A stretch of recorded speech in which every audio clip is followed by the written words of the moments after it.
The first psychiatric hospital I worked in was for children and adolescents, and I worked on the children's unit. In the hospital, there was a padded room. It's a room of about 10 by 10 where the walls, the floor, the ceiling, everything is covered by a white vinyl padding. And when a patient was out of control, when they were a danger to themselves or others and had to be restrained, they would be put into the padded room. On more than one occasion, I watched more than one kid take the only material that their body produced and wipe it all over these walls and all over themselves. These were not, by the way, kids who were psychotic.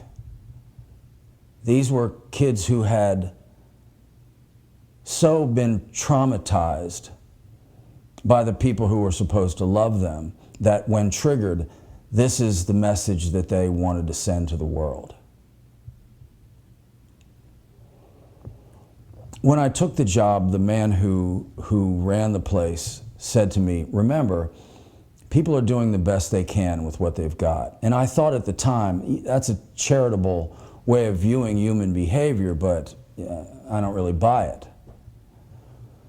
But when I saw this kid do this the first time, I changed my mind. I recognized that he was less making a bad choice than responding to the world that had hurt him as it had. He was doing the best he could with what he had to communicate to the world his pain, and doing a, although grotesque, pretty effective job of it. I mention this because it highlights a principle that has been beneficial to me and my clients over the years. It's called skill, not will. It suggests that you approach people in the way that this man suggested, as though they were doing the best that they could with what they had. It asks that you look upon your fellow man, and in particular, in the workplace, when you're dealing with colleagues, or if you're the manager, it's particularly beneficial to use this when you're dealing with workers and you have unmet expectations, as we all so often do. Most of the time when we have unmet expectations, our expectations are not seemingly unreasonable. And what we think we're witnessing is a will deficit. A person is just choosing not to do what they are supposed to do, or choosing not to do it in the appropriate way. But after witnessing what I witnessed, I started looking upon people, thinking to myself, reminding myself, I have absolutely no idea what's going on inside another person's head. I have no idea what path they've traveled. And resisting the urge to judge them, and to judge them as having made the wrong decision, benefits me. And as I say, has been very beneficial to others. When you look upon the problems that you face with other human beings, when you look upon your unmet expectations as problems of skill and not will, it does two things. One, it enables a more charitable approach.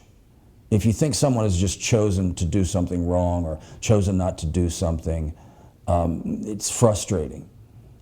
And it puts you in a bad position if you need to then work with that person. And it may simply just be correct. They may be doing the best that they can. It may not be a problem of will. It might look to you like they're slacking and only giving you 50%, but they may well be giving all they've got.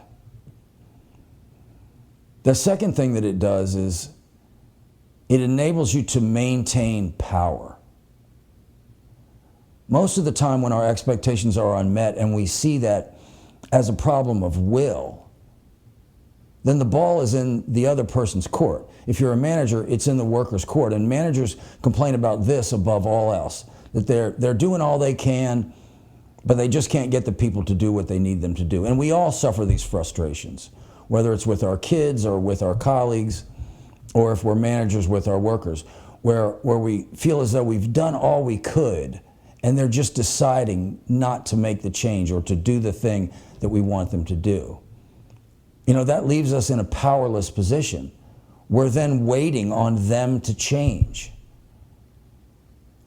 But if, again, we recognize we don't know what's going on inside their head, and we approach it as though what we're witnessing is a deficit of skill, not a deficit of will, then we still have an opportunity to inject or interject something.